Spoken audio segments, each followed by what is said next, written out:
Hello, friends and neighbors, and welcome to the album share. I am your host, DJ Roller, and I am super excited because this is episode 1. Um, really excited to get this off the ground. It's been a long time coming, and I'm finally putting the pieces together. So let's get this off the ground. My first guest is a good friend of mine. His name is Andrew Pauley. Andrew's a songwriter from here in Richmond, Virginia that I played music with quite a bit. And if you want to find Andrew and his music, you can definitely find him on YouTube, Facebook, Instagram, all that good stuff. Go give him a like, subscribe, follow. I know he's got some video out on YouTube, and he's got some other stuff on Instagram and Facebook. So definitely go give that guy a like. Check out his music. He's a very interesting conversation. He always has been. So that was one reason I wanted to have him as a first guest on here, because I knew it'd be easier for me to talk to. But for the most part, Andrew's just a really cool dude. The idea of the podcast, though, was that we both picked albums that we liked. We shared them with each other. We listened to them, and then we kind of talked in a free-form way. There's no really direction or, anything to the conversation. It's just a conversation. It's just two musicians talking about two albums. And that's what I really think is interesting. I've listened back to it, and it's not too cringy, so I'm gonna go with it. But the albums that we picked this week, really good albums. Andrew's album was "The Silver-Tongued Devil and I" by Kristofferson. Some great tracks on there. We get to talk about that. And the album that I picked was John Prine's "Bruised Orange." And I feel like my dad wouldn't let me go if I was talking about songwriters. And I didn't bring up John Prine, so I definitely had to start there. And that is my favorite John Prine album in a whole. And if you guys get a chance, go check those albums out before you listen to the podcast. Stop us here, go listen to those albums, come back, so you can get an idea of what we're talking about. Or you can listen to us talk, then go check out the songs that we like, whatever order you want to do it. I just really think that starting to digest, or thinking about digesting music as a whole piece of art, like the record itself as a whole piece of art, is an interesting concept, and I hope we can continue to do it. But without any more said, I hope you guys enjoy the conversation, and see you next week. And we're live. What's up, Andrew? Hey. So it's really cool. I really enjoyed that Kristofferson album you sent to me. The what's the name of it again? I can't. God, I'm so. The Silver-Tongued Devil and I. The Silver-Tongued Devil and I. Yeah. So looking at the song list, I had heard Breakdown before. I think that may be one of his more like literary like songwriters songs. Like you have songs that musicians really like that because they're musically like theory heavy or whatever. But to me, lyrically, that song kind of describes what most people go through as a artist. Like the breakdown thing where it's like, you hear, I don't have the lyrics right in front of my face, but to me, you've made it a long way from home, kid. All that stuff where it's like he's constantly battling with what he's accomplished and where he's come from. And that's like the epitome of a songwriting, right? Where he's going. And where he's going, right? And like comparing himself to what's around him and all that. And the way Kristofferson's, he is a pretty educated person. I'm not going to take that away from him, but the way he describes stuff is just immaculate. It's great. It's one of the more he paints very well a broad brush with his lyrics that I like quite a bit. It's very descriptive. So yeah, that's one of my favorite things about him. Yeah. As somebody who's like a nerd for the words themselves in a song. That was one of the first albums. I mean, I remember my mom had it, and my grandmother had a copy of on a cassette tape.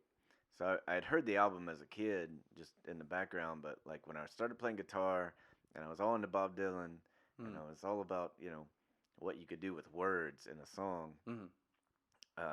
That album, I picked it because that was like the one I came back to and said, okay, man, like this guy can really. Dude, he can really paint a picture, and I like the picture he's painting. Well, here's the thing. As I think of myself as strictly a musician and not a songwriter. You always hear about Dylan. You kind of can get in your cult followings and hear about Prine. Yeah. Dude, there's I feel like there's people, everybody talks about Kristofferson, but nobody's out there like being like, yo, how good of a songwriter he is. Is it because he's just that good that everybody's like, well, yeah, it's Kristofferson, or like, what's the factor? Why is he not more well known on the levels of Dylan? Or maybe is he, and I'm just ignorant to the fact. I don't know. I don't know. Well, I think he became a movie star. Well, that's true so, too. Yeah, he kind of different avenues, when right? you I think sometimes when you diversify, like The Rock or whatever, and Yeah, you know, true. when you go into movies and stuff, well, then there's a whole group of people that only know you from movies. Well, it's kind of like Jerry Reed in that aspect, right? Yeah, Like most yeah. people don't have any idea that he, the talent of guitar player that he was, or level of Yeah. guitar player he was. Roy So I can Clark see was that. like that too. For Oh my some God, people. he's my Yeah. favorite dude. He's not just a guitar player; he's an entertainer as a whole. I watched a video of him the Yeah. other night. He's telling jokes the whole time. Like he's doing all like the whole gambit of shit. Like he's just not necessarily just standing up there playing guitar. And it's weird about that aspect. Obviously I'll probably talk about that at nauseam at some point, but we probably should stay on topic with the Kristofferson. My favorite thing about Kristofferson, though, I guess, is the fact that to me it feels like I wasn't introduced to him till later in life, and Okay. so a lot of the stuff, I guess, if I'd have listened to it when I was younger, I wouldn't have had the life experiences to really understand it, right? You know what I mean? Yeah. So Yeah. maybe me listening to the songs at the point in my life that I'm listening to them, they have a little bit more impact. Because when I was listening to John Prine, I'm 12 to 20. You know, some of the shit, Sam Stone really doesn't have a fucking effect on you until you have a friend that was hooked on heroin. You know what I mean? Right. And that yeah. didn't happen to me at 18. Yeah. So, like, maybe some of these things that I'm literally putting on him where I'm like, God damn, he's so great. It's just because I'm relating to them in this point in my life, I guess. Right. Yeah. Well, I think there's like, I love the Ramones, but the Ramones didn't make a particularly adult album, but like, Sturgill Simpson makes adult albums, let's say, right? Okay. Okay. That's not an endorsement or a condemnation. It's just a, like, you know what I mean? Or somebody like that, like. I'm all about some Sturgill right now. He's on the John Prine. No, I love Sturgill. And Drive-By Truckers, like, do that. They border on concept albums or theme albums. And I love they're a that, Southern yeah. rock band, Well, what are you doing as an artist, right? Like, you've got to redefine yourself each album or each project. I won't say album because multiple albums could be a part of a project. But there should be some redefinition of, okay, I feel like as a musician, at least, like, I'm constantly trying to learn. I'm constantly trying to get better. So that should be some development in your albums. Well, even your image, or like your the sonic version of your image, right? Yeah. Can kind of cycle through, and it's almost like pro wrestling. Like, Yeah. if you stick around long enough, you're gonna have to change up your gimmick. Well, also too, it should kind of be the persona idea anyway. Like, I don't know. At least that's how I deal with my ego, right? When I'm on stage, I have the persona I can kind of let go. I can be whatever it is that I envision myself of being. And when I get off stage to be like a normal person, I kind of cut that off, right? And there's definitely some idea that some people can't learn to cut that off. Like, they just become the character.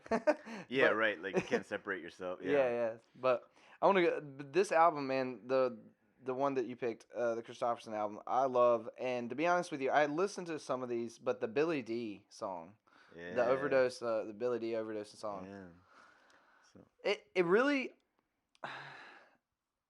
it fucked me up if I listened to it, because I was like, I like this song a lot, because like, all right, to me, the only other song I can compare it to is and this is obviously a very narrow comparison, but it's the Sam Stone, because of the heroin thing, right? Yeah. But with that one, you don't necessarily enjoy listening to Sam Stone. Like, I don't feel like where the whole time you're listening to Billy D and you're like, oh, that's cool. Yeah, it goes on. And all of a sudden, it's kind of like the spirit of the Hellraiser character lives on in the beat of the song. Right. Right. Well, yeah, that's kind of the point of what was funny. The whole hook of the first verse is, "We all love Billy D," and it kind of seemed weird, but the rest of the song made sense. Yeah. And it was like, I don't know. I guess that's the talent of Kristofferson, is that. I read in Greg Allman's autobiography one time that you don't have to rhyme lyrics. Sometimes shit doesn't have to make sense or have to sound right. That's right. You know? So that's kind of your artistic license, to where you can kind of apply something that's out of the league, or maybe I may just be completely ignorant and I'm listening to it and I'm like, oh, that doesn't sound like it flows right, or that's not what I'd have done in that moment as a musician or as a lyricist. But damn, is it cool? Yeah. But yeah, that song really messed me up because I liked it quite a bit though the whole time. Well, we all it turned out to be him we both dying. know Billy D's. You know what I mean? That's the problem. Why it probably messed me up the most is that the relatability. Try not to be Billy D. Yeah. You know? God, tell me about it. Oh shit. Okay, so part of the show is you sending me my album and I send you vice versa. Well, what did I say? You send me an album, I send you an album. So, what did you think about the Bruised Orange? Well, I knew Bruised Orange fairly well before you suggested it, and because we both are big John Prine fans, and it has some of my favorite John Prine songs on that album. Me too, dude. And I was trying to think which is I'm pulling up the track listing now so I can talk about what. So if you don't want my love, right? Mm-hmm. And it's like you talk about because I know John Prine is one of your very favorite songwriters Of all time, just of all time. Right. Like, there's nothing. He just checks. He does things literally where he talks about a subject that you don't necessarily want to talk about, and he makes them digestible. So that's always been something where I'm just super fucking jealous. Where it's like, damn, how are you talking about this topic in a way that I want to listen to the song over and over, and this topic isn't necessarily something that's a happy. Yeah. Well, I think part of the genius of him, and I was thinking of this song in particular, is because he's kind of got the Hank Williams quality of like real direct, simple, truthful, usually way of approaching something, and a great ability to take a phrase like "aw heck" or whatever, whatever. But that song in particular, "If You Don't Want My Love," I mean, it's that same line over and over. Like, there's just a couple little breaks from it, really. You know what I mean, in the song. Absolutely beautiful, and it's like a really underrated. Well, I think about Hank Williams and John Prine and all, like some of the better songwriters is that you're not using phrases that are uncommon to the common person. You know, you're using common spoken word, what the slang even, like what are normal people speaking around you, and then you're turning that into a beautiful literary thing. Kind of my thing about this album, populist way of writing. It very much is. My thing about this album is the 3 songs: "Fish and Whistle," "There She Goes," and the Hobo song.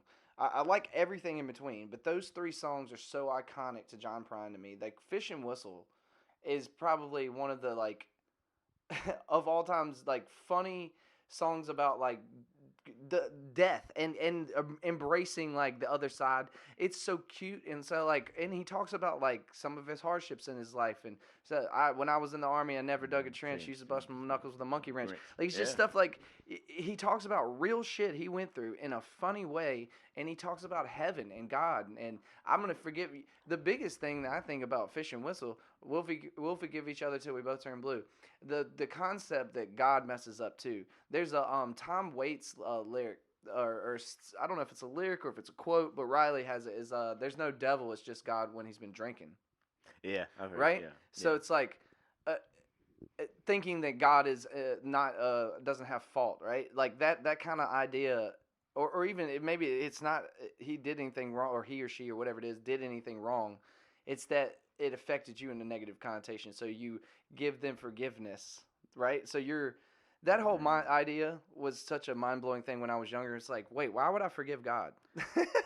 Why are you, that was something that really made me kind of expand my thinking as a younger person. And again, I listened to Prine from a very young age because of my dad. Like, I feel like when we talked about doing this, I had to pull out a John Prine album. Like, there's no way I'm gonna talk about songwriters and not start with John Prine. So, but those 3, that's a good choice. Fish and Whistle. That's a good choice. The second one though, the "There She Goes." Yeah. That song is so cool because I've had that. I guess the watching her leave. Well, there she goes. Yep. I guess I just lived that a lot. Yeah. Oh. So I like that one quite a bit. And the Hobo song has always made me cry. So that's my reason why I like that album. I mean, No, this is. I mean, I think this is probably high in anybody's running for his best album he ever made. I like the one with Studio him album, sitting yeah. in the back of the Cadillac, but that's because of the picture or whatever. Oh, Sweet Revenge. Sweet Revenge. Yeah. I love Sweet Revenge, but Me too. I love that one, and obviously the first album, but the Missing Years when he oh yeah, that's he a kind of good one came too, back, yeah. that was Jesus, the Missing Years. well, yeah, that whole thing, man. Sins of Mephisto. I don't know if you remember that. Yeah, that was a killer groove. So I was looking at this, and so that's the way the world goes round. Is like there's a few songs you hear in your life where you're like, okay, that's pretty close to being a perfectly written song. I think this is like in the discussion, at least for me anyway. Yeah. I think it's a perfectly written song. There's a line in that song, and I guess again, all of this it's up to the listener to relate it to their personal life and kind of relate to the song, right? I can remember being younger, and it's so crazy because through my life I've been able to relate different people to different characters that he portrays in that song. Like, I know a man with a big red nose beats old lady with a rubber hose. Yeah. Like, I've been able to equate that person to different people in my life. That's what I think is. You're right. I think it's probably maybe one of the best written songs I've ever heard, because throughout my life I've listened to it as a young age when you don't have the life experiences to really understand what he's talking about. And then you can still kind of pinpoint, you're like, oh, well, that sounds like that guy. You know what I mean? And then as you get older, your life experiences change and you kind of more relate to understand what he's talking about. It's been crazy experiencing John Prine and listening to lyrically him write since I was very young. And yeah, I love this song, but I didn't mean to cut you off. No, you're good. I think that's exactly right. I think like those are like that couple that he's talking about, right? Is like kind of an archetype of like, bad American marriage, Yeah. It's kind of part of our culture and our mythos in a way, right? Where it's like we know those kind of people, and you know those kind of people, whether you're like rich or whether you're poor or kind of in the middle, right? There's like a version of that couple. Like, true. Yeah. There's just anywhere it's any across group of people you meet. Yeah, across standards, everything. Yeah. So that's what I think is. I'll say, as somebody who likes to write songs, is and I think he's a master of it. John Prine is of like taking something you notice about people and trying to write it in a way that whoever hears it, even if what kind of music you play isn't their cup of tea, right? If they listen to the lyrics, they could be like, yeah, okay, like I see where you're coming from. I know who you're talking about, or I know what you're talking about, or Well, I just had an idea. I mean, something that you just pointed out is that he could cross demographics very easily, like even with his lyrics. Like his lyrics applied to many different people across many different demographics, which is probably it's very much why he had the cult following that he had. Right. But I think the biggest thing about John Prine, and I want to say this because I'm not the only person that's going to say this, and there's probably nobody going to listen to this. But at the same time, I feel like I don't do it justice, so let's say this. He was probably one of the more influential people on the other side, on the not performing side. He had found Jason Isbell, basically. Like, he built Jason Isbell, helped him build what he is, and he helped a lot of other musicians. I mean, the place where Sturgill just recorded that bluegrass album, the Butcher Shop, that was partly owned by John. So he did a lot of on the backside of Nashville, where he was like helping artists that were struggling. Well, he did old boy records. Exactly, and so it's like it's a lot of stuff that he did that wasn't connected to John Prine as a brand. Right. That really and truly was like, all right, well, that's what that's the way it's supposed to be, man. I had that argument with the guy, or not argument, I had a discussion with the person recently where it's like, we should all. It doesn't have to be a competition. We can all kind of benefit if we look at it from a perspective where let's all use whatever avenue we have. Like, if there's an avenue for you to get people who want to listen to your music, you should probably take it. You should not look at it as selling out, because we don't, as artists and musicians, or as any type of performer, you don't get but so many opportunities. And to look at something short-sighted and say that's something that morally I don't agree with. It's like, okay, well, maybe you don't on the face value, but you can still get value out of that and then go do what you want to do. I see that a lot of times with musicians who talk about people who are selling out or doing whatever. And it's like, yeah, definitely, Yeah. right? Like, but No, I mean, it's a cope, and that's the whole because I mean, it's really not up to me to determine who my audience is. You know what I mean? I should be grateful for anybody that yeah, exactly. takes the time to listen to songs that I spend way too much of my life slaving over, basically. Not because I'm virtuous. I'm just crazy. Yeah. I mean, and you know what I mean as far as yeah, playing I'm an too instrument. crazy to stop. Yeah, exactly. And that's what it really No, is. excuse me, I'm too dumb to stop. My bad. But I think like both the guys we're talking about today are kind of the same way. Like you can see it in people who really hone in and focus on what they're doing, and that's how you come up with albums like that. Is 100%, because I think you brought a good point. But with both of these albums, so the thing about Kristofferson, I'll jump back to really quick. Again, I said I didn't get into him until my later life. I didn't get into him until Riley introduced me to one of his albums because he was really, really into it. And the thing about Kristofferson is that I just didn't have any reference to like who he was. I mean, I knew the movie star Kristofferson, but the pre that I didn't have any reference to like where he came from and everything. So it was really hard for me to kind of I got to have the lineage. I want to know where you come from, like how'd you get into this, and so minus watching like A Star Is Born or whatever, like I just wanted to kind of and so many of his best known songs are from different, other artists covering them, right? So right, me and Bobby McGee, yeah. Bobby McGee for the Good Times, Help Me Make It Through the Night, or whatever. So crazy, right? And, or Sunday Morning Coming Down, Johnny Cash. Sunday Morning Coming Down, yeah. The one where he landed a helicopter supposedly on Johnny Cash's lawn or some shit like that. Yeah, I don't know if I. I don't know if I believe that, but that's still a badass story. I think that's what I think he did fly helicopters in the army in Vietnam, but that's insane. I could be wrong. But yeah, he's a Rhodes Scholar. He's like a really smart dude. The thing about him is that I guess it's with some of the, like I said earlier, with the Jerry Reeds and stuff, with the diversity to what he wanted to do with his career. I just feel cheated almost because like he's such a great songwriter. I'm like, yeah, agreed. All right, put another one out. Agreed. Like, I want to hear what you're doing right now. Like, I feel like there's no way.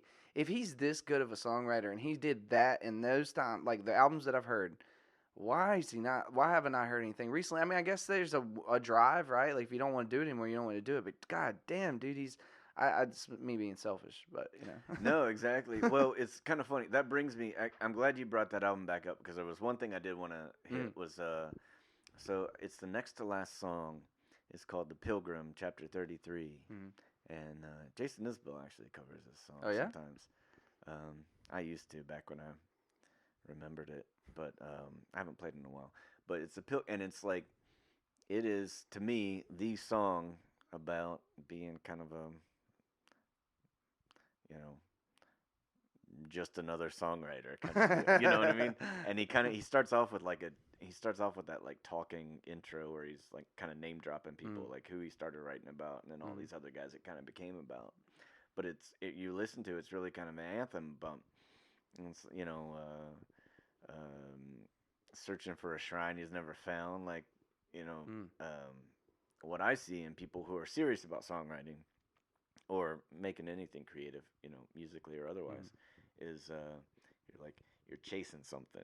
And that's what that song's kind of about. And it's kind of like, well, it doesn't really work out all that well for the guy that he's describing, right? Like he's seeing wasted on the sidewalk in his jacket and his jeans, but there's a certain kind of person that finds some nobility in it, if that makes any sense, right? And I think for anybody who's like spent hours and hours sitting down trying to write a song, or trying to learn a song, or learn a lick, or whatever, you know what he's talking about. Interesting. I need to listen to that again. Yeah. See, this is the thing about, and we'll keep going for a minute. We'll wrap up here in a second. But the thing about both of these songwriters that I like is that, I feel like, and I think I addressed this at the beginning, but Dylan kind of gets the shine as like the songwriter. And don't get me wrong, dude, he is one of my favorite songwriters. But when you're talking about some of the more like with Prine, for me, he doesn't just songwrite; it's more the arrangement with his stuff as well. To where I want to listen to his stuff over and over again. Yeah. The Kristofferson stuff intrigues me constantly. Every time I listen to something, I feel like I have another aha moment. Sometimes, you know. And I think that's the appeal. To whereas Dylan kind of does have that, but I guess maybe I've listened to him too much or something. You know, I've heard it all. I've heard. I mean, I remember talking to you one time where it's like they released some like lost tracks of Dylan, and you played a song, and Sean didn't even know what song it was. Remember that we were jamming that time?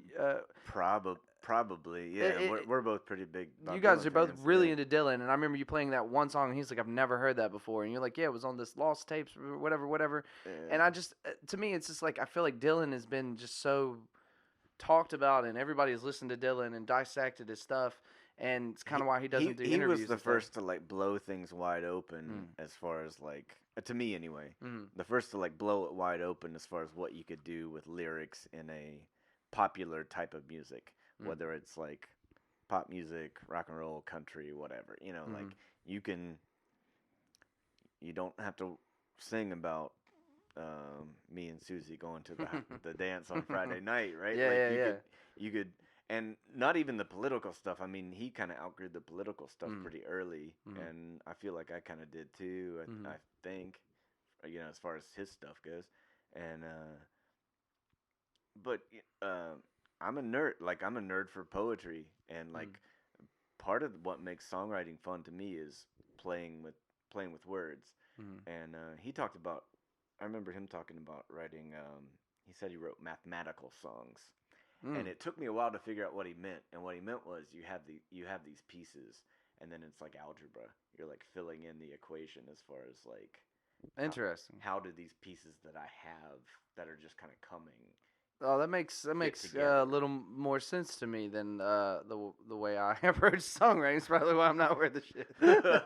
Well, no, but I mean that makes sense. You have a No one concept. You have a concept, and y and x are variables in the concept that you can change names and whatever you could adjectives for or whatever. But the concept still remains the same. Correct? Yeah. Well, to me anyway, I'm gonna run myself ragged, and I've kind of done it recently. But I'm gonna run myself ragged if I'm trying to write line 1, 2, 3, 4, 5, 6, 7, 8, 9, 10, you know, and have an interesting built, you know, a song with like an interesting structure to listen to.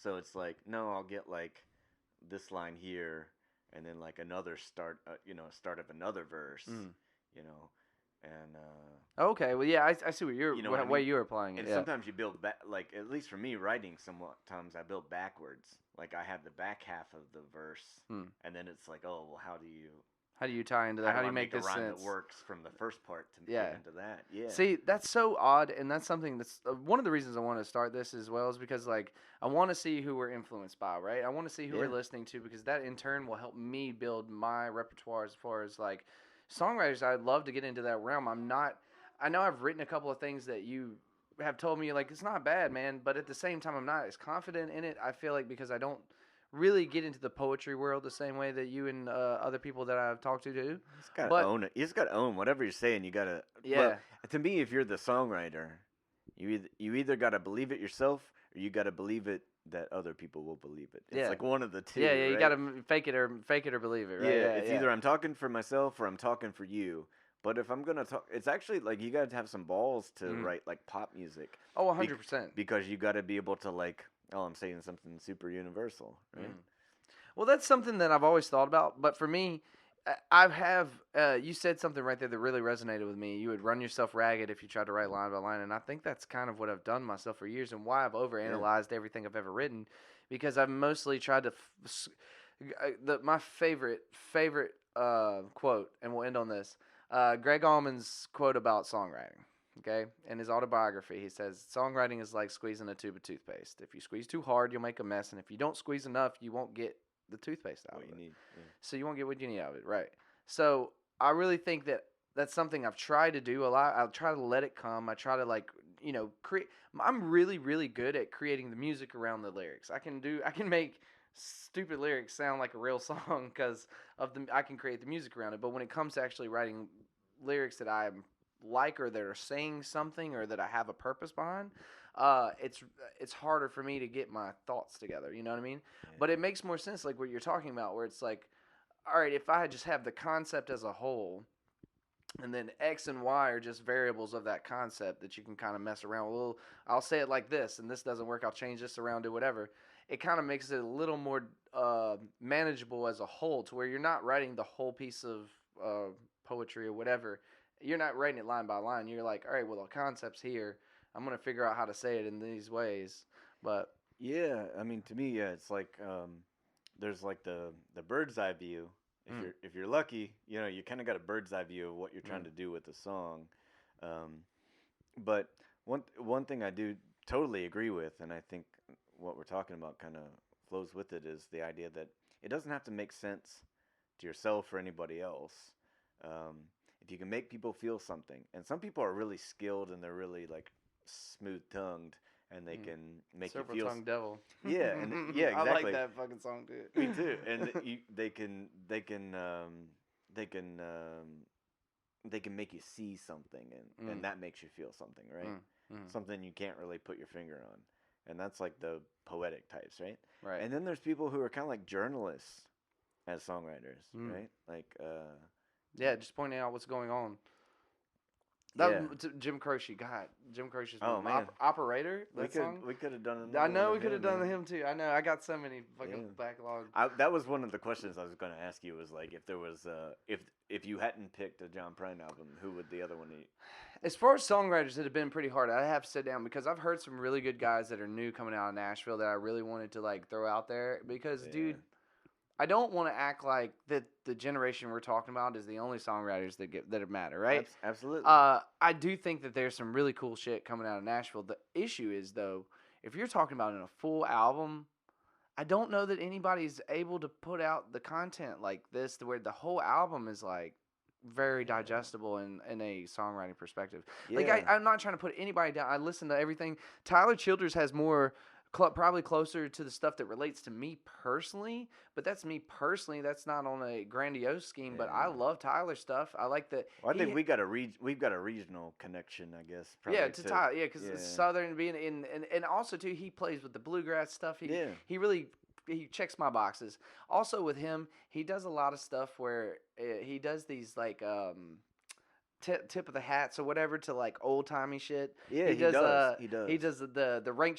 He does a thing where he knew not his name and he knew not their faces. And one of his songs is newer album, and that's a reference to Ralph Stanley, Rank Stranger. Yeah. He has another one where he's talking about, I'm gonna tan myself a fox hide and put it on my darling bride. I think that's a reference to how hillbillies used to get married. I think the hillbillies used to catch a fox, skin that fox, and you give it to a girl.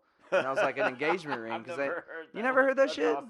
You never heard that? No, but if you were really doing something, you got a red fox. If you were really doing something, you got a red fox. But you know, if you caught a gray fox, you got a gray fox. But depends on how pretty the girl is. Yeah, right, exactly.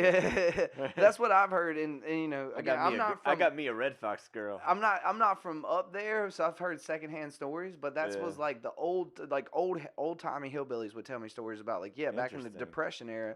Like you didn't have shit to give somebody, so you'd have to go out in the woods and kill something. Yeah. And then give her that. And show you're worth something. Yeah. And so, you'd go, I'm going to go tan myself a fox hide. And then tanning a hide back in those days was like a big fucking deal, especially all that time too. Like you're talking about pioneer times as well. Yeah. So anyways, that was a reference to old timey hillbilly shit that I'm like, man, that's cool as shit. And maybe I'm the only one who picks that up. But I think Tyler's probably one of the ones that he can put out a full album and I'll listen to it. Yeah. But as far as some of the newer songwriters I'd like to mention, and I probably will mention in the future, I don't know that the full album itself, and I really and truly, I'm going to say this, I don't think it's their fault. I think it's the label or whoever they're dealing with is not giving them complete control of their albums. I don't think that it's the recording process is the way it used to be. Like back then, it's totally changed. Back then, I feel like they had Kristofferson and Prine and all those guys, and for the most part, they definitely had creative control over Prine and how he recorded the stuff. They told Prine he had to do it in more of a country setting. They made him put the steel guitar and the country guitar, and he kind of hated some of that shit at first, and he did a lot of that, right? But he still had a lot of freedom over what songs he was recording and how he was writing them. I think today, a lot of the artists today that are Nashville don't necessarily always get that freedom. I won't say a blanket statement, but I don't want to say that there's definitely some producer somewhere telling somebody to write some song about something because they know something better than the songwriter does. And it's like, yeah, just let the songwriter be a songwriter. Oh yeah, I mean, if there's a pretty strict formula you can follow if you're not a total moron and write like a hit, pop country song. Yeah. And I'm not trying to be an ass about it, but like, and if you're in Nashville, you that's put them the game. side by side. They're all the same. Because it's a known commodity, right? I think that's one of the more refreshing things about people, and I'll mention the people that I want to mention, about Vincent Neil Emerson, Colter Wall, there's Brent Cobb, I think is the dude's name. There's a couple of people that I've been listening to where I'm like, oh, that's different, but they're under like independent labels. They're under smaller labels to where like you have to really go looking for these people. And then again, also too, those labels are still. I don't know that they're letting them have. I mean, I'm not in the recording process at all. I'm listening to their albums as they come out, and they'll have a couple of songs on the album where I love, and a couple where I'm like, all right, that sounds like somebody told you to write that. And I may be completely 100% speaking out my ass, and I hope I am, but at the same time, no, I think you're right. I don't see the same full, complete art that I did with Kristofferson and Prine, and I wanted to bring this up because this is the whole point of this podcast. My dad gave me the thought process years ago where it's like, you don't listen to full albums anymore. You don't go through an album, listen to it from track by track. Mm-hmm. So I don't know if it's the artist that doesn't have the control, or maybe it's just the times that we live in isn't set up for an album to be laid out in a way. It's more single base is what I'm getting. Well, people don't have the attention spans, generally speaking, right? Right. I think, I mean, I can say for myself, I guess I'm old enough that, that I can remember a time where there weren't the things distracting. There weren't all these opportunities for distraction. Right? Yeah. And that's the thing is you really have to phrase it that way because it's up to the person to be distracted, right? It's up to you to do it. Right. But, and I will say, like, the best dates I've ever had in my life have been, like, a girl that would want to smoke a big joint and, like, lay on the bed or lay out in the grass or something and listen to an album in totality. Right. And if she was really cool, like, actually listen to a Grateful Dead show all the way through or something. Like, she got a lot of patience. So you can listen to a 4-hour dude. Yeah. I agree with you 100%. I think that the way we, and maybe it'd be, and then that's probably the biggest thing. I'm got multiple thoughts going on here. Sorry. Yeah. I think the biggest thing about Tyler's album that he put out, not the Long Violent History, but the one before it, I think that album in a whole, if you listen to it, it has like one song bleeds into the other through the whole album. It was made to be consumed as an album. Yeah. As a whole, the art of a whole is it made to be consumed as an album. It was in the late 60s and 70s, which is when a piece of art. Exactly, which is kind of around the time frame. I think maybe Bruised Orange was a little bit later, but still the time frame of like the music that we are both talking about, the albums that we're both talking about, they had to create an album that flowed. The music had to work together. There had to be some sort of semblance between the You kind of tell a story somewhat. Somewhat, like something has to flow between the two or tie together, or they don't have to. The songs don't have to be the same cadence or the same anything really, but they have to have a flow to them that here's the craziest part. Even today, as an artist, when I put together an album and I've released some music, when you put together even 4 tracks, you really, it takes a lot to figure out which one goes first, second, third, and fourth. Absolutely. So to look at someone's 10-track album and think that they didn't put a lot of thought process into what that is, like what order that is insane. And so I want to give credit back to the artists out there in Nashville. Maybe it's more of a single-based consumption nowadays to where it doesn't really have to have an album that's concise or the same. But what I find is that there'll be sections of the album that I like, maybe 2 to 3 songs, 3 to 4 songs that I like, and there'll be other sections of the album that I don't like, and I can't figure out what to attribute that to. And I'm hoping it was probably the way that we consume music rather than the artist getting hampered by the record label. But I'm not optimistic. Well, I think it's like chicken or the egg. I mean, Either way, the there's still record label what's ever going to sell. Exactly. Yeah. And we're at a point where what's selling is the the single download of a song, or like whatever. Oh yeah, if you get 5 million downloads on or streams on one song, that's way more lucrative than someone listening to your full album. Right. Yeah. Which is crazy. So like, I mean, you can, as much as I am annoyed by artists and musicians in general, like, I kind of think like one. Like I don't think in the business side naturally, right? I just I like to make stuff. I know. I hope. I guess the impasse, like you said, that we're at. I hope going forward, independent artists can really take back over the power of. Let's make this make the full if it's a 4-track album, if it's a whatever it is, it's a piece of art as itself. If you have to condense your material down to 4 tracks for it to be fluid, like I'm talking about, like that would probably be a little more conducive to someone listening to a full album as a whole, rather than having to listen to 10 tracks to pick 4 out that they like. Does that make sense? Yeah, no, absolutely. You put 3 EPs out, and all 3 of them are condensed in a way that they flow, and somebody can get along. They could probably be. I don't know. I'm probably talking out my ass, so who cares? No, I will say this. Like I've kind of looked at how people have built albums over the years, right? And Bruce Springsteen talked about like he had like this 4 corners idea, which is like two sides on an LP, and like the first and the last song on each side need to be bangers, and then like it's almost like playing a lead. It makes much more sense of how they released music back then. You can tell whatever kind of story you need to between those two. Yeah. And if you're really good at it, you can have side 1 as the first act and side 2 as the second act. But I mean, even just playing in dive bars, man. I if I'm by myself, I just kind of do it on the fly. But playing with a band or whatever, or even just in my head, I know I want to play like. I can only go so long at let's say a low tempo, low or whatever tempo or low energy. Well, think about it like that. We got to build it up. When you build a set list, right? It's the same situation. When you build a set list, you're building songs that flow together in a situation. You might have other songs that are better songs, but they don't flow after a certain song. Right. So you move that better song to the next set or whatever. Right. Like, so the thought process that I'm talking about isn't so short-sighted. And I understand, and I'm probably going to get hate for it, but fuck it.